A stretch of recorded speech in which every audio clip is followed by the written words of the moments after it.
channel. I hope you had a good Sabbath yesterday. I hope you've had a chance to see the videos that I put out today, especially the 1 and 2 witnesses.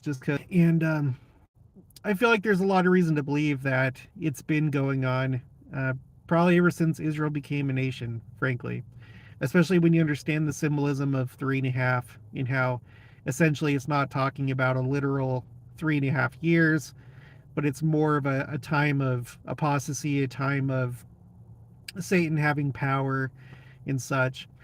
So make sure to check out that video. Also, make sure to share the Book of Mormon and then let me know, and I'll put you on the tracker so you can be part of the challenge. So, we're doing some errands and may go pick up some chicks because we moved our chickens over back into the chicken coop that they were in, and it's just going to work better. And we're wanting to get a diversity of eggs, different egg colors, and just be able to tell our chickens apart a little bit better. So I think we're going to try and get some chicks today. Lola Granola, the chicken doula. Afternoon, Jared. Afternoon. Phil Amalia waits. Afternoon. Alicia C.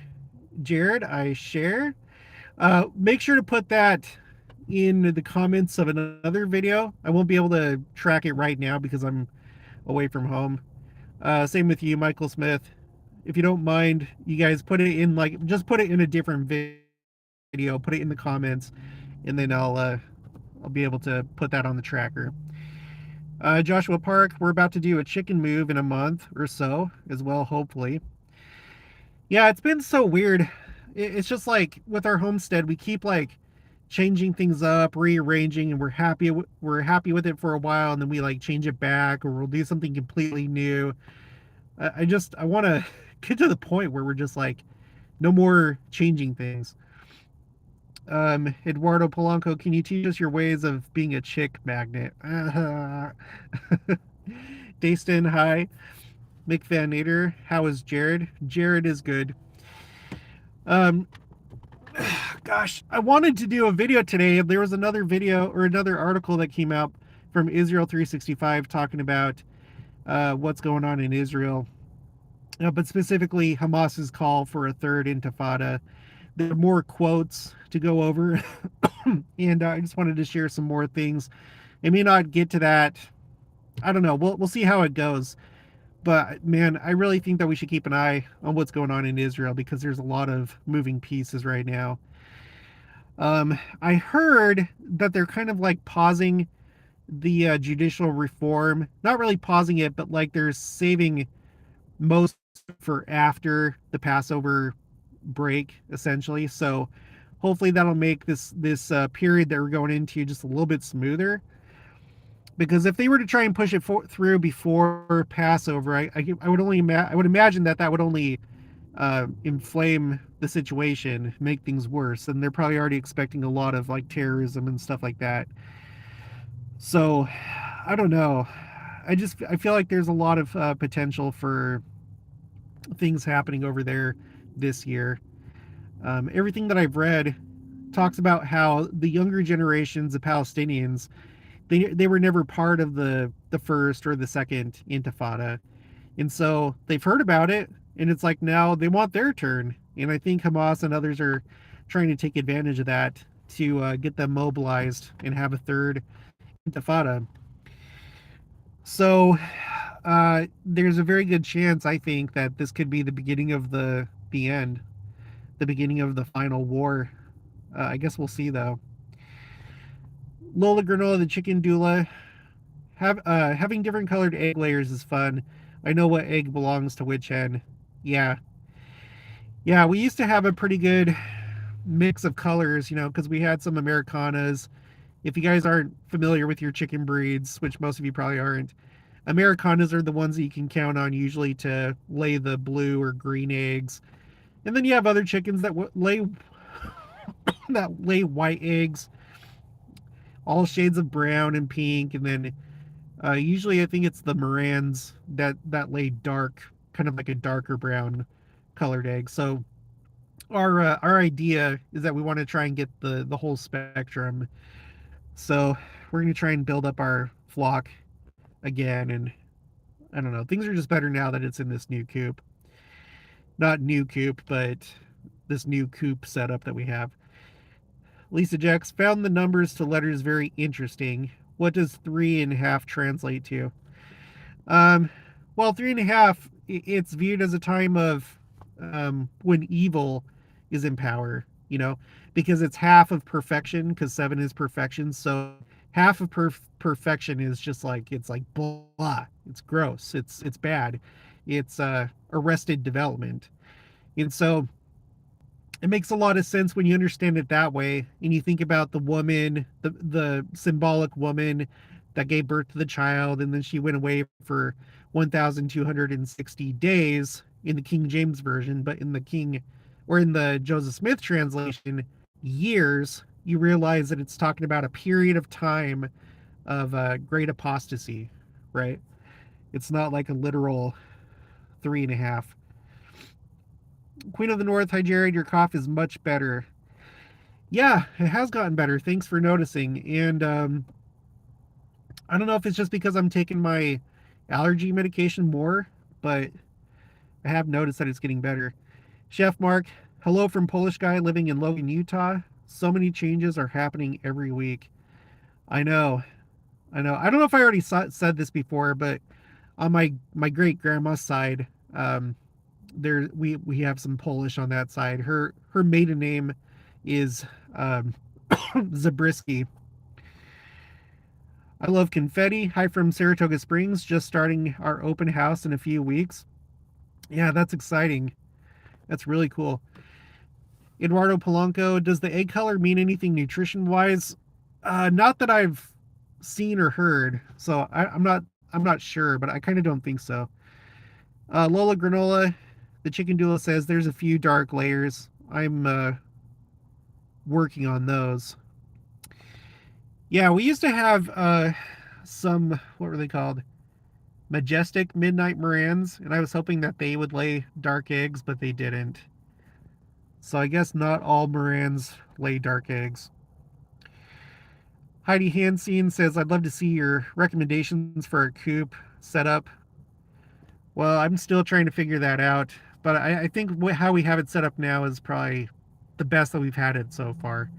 So maybe, probably not today, but maybe tomorrow I'll do a live stream or something, and I can take you out to the chicken coop and show you how we have it set up. Zybarth, is this still live? Yes. Justin Fennis, hey Jay, from rainy southern Utah. Oh, that sounds good. I just, sorry, I love it when it rains in the desert. It's the best. I just, it's nostalgic for me. C. Will Miller, have you thought about feeding your chickens some flax seeds so the eggs have omega-3? No, I haven't. We've been doing a few different things with their feed.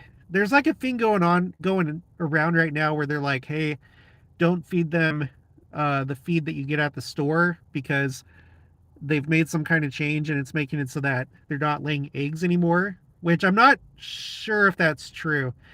Jenica has been feeding them some dog food because somebody recommended that to her as like a alternative, and we've been getting eggs, but I want to like go back and see and like try and do just the regular feed again to see if that makes a difference. So we've been kind of playing around with it, a few different things.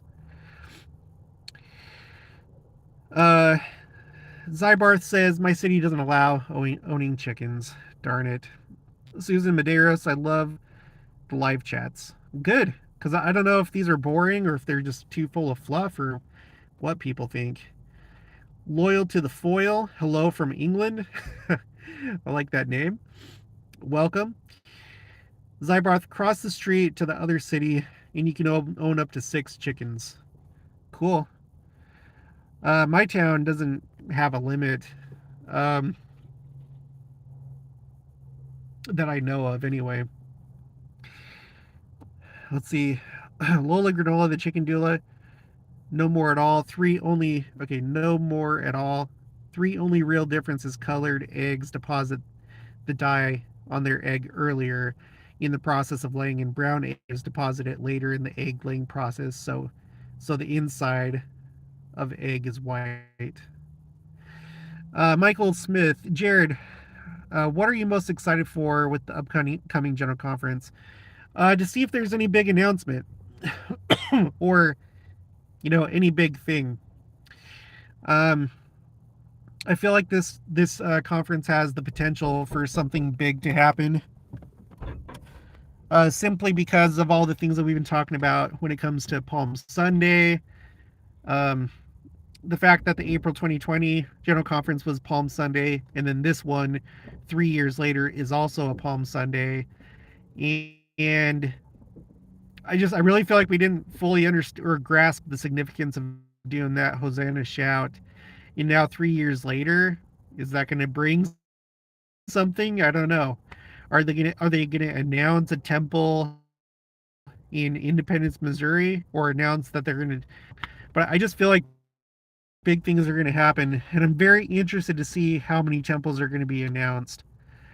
I tend to think it's going to be higher rather than lower, in that it'll be more than it was last time, because they seem to be uh, pretty focused on building temples right now. Lola Granola, the chicken doula. I have Kookamarans, and they don't lay the deep chocolate that I'm looking for. Yeah, see, that's what I'm looking for too. Heidi Hansine, wonderful, thank you. I've heard hens being fed from IFA food are still laying. Zybar, the two witnesses video today made me think about the article I got published in the Journal of Mormon Studies, so I sent the link. Then I got the alert above this live video. Okay, cool. We'll check it out. Heidi Hansine, IFA in Utah. Miguel Alarcon, I shared a Book of Mormon today. Where do I note that? It was a great experience. Put it in one of the other videos, just in the comments section. That's going to be the best way for me to come across it. Or you can email me. It's my.christian.homestead@gmail.com. Lola Granola, the chicken doula. Jared, I've experienced that. I get mine from Atchison, Kansas. I also add black oil, sunflower seeds, split peas, flax, seaweed, and NutriBalancer. Oh my word, my text is atrocious. I will work on that. Yeah, I don't know. Like I said, we just kind of do a lot of different things, and whatever. I mean, they're laying, and our main problem was that with the other chicken coop, it's a lot smaller. It's the size of just like a garden shed, but the coop that we have them in now, it's easier for us to access the nesting boxes and to set up the nesting boxes, and we have nice big roosting bars. It's basically like a holder for, like, if you have like lumber. It's like a lumber holder, but we don't use it for that. We just have like one pole per thing, and so we use it for roosting bars. So by chicken standards, it's basically the Ritz-Carlton or better. It's like it's an awesome setup. I would be really happy if I was a chicken in that coop. And we have plenty of nesting boxes, like more than we need, really. Joshua Park, I feed my chickens the insane amount of food my kids waste. Yeah. It would otherwise go to the garbage or limited compost. Yeah, we do that too. All right, Jenica's back. We're gonna move on. We're gonna hit up a couple farm stores and just see, what breeds they may have. And if we end up getting any chicks, then I'll make sure to include that in the live stream tomorrow too. There's Jenica. Hi. Wasn't prepared. Sorry. Talk to you guys later. Make sure to check out those videos that I did today, especially the two witnesses one. Talk to you later.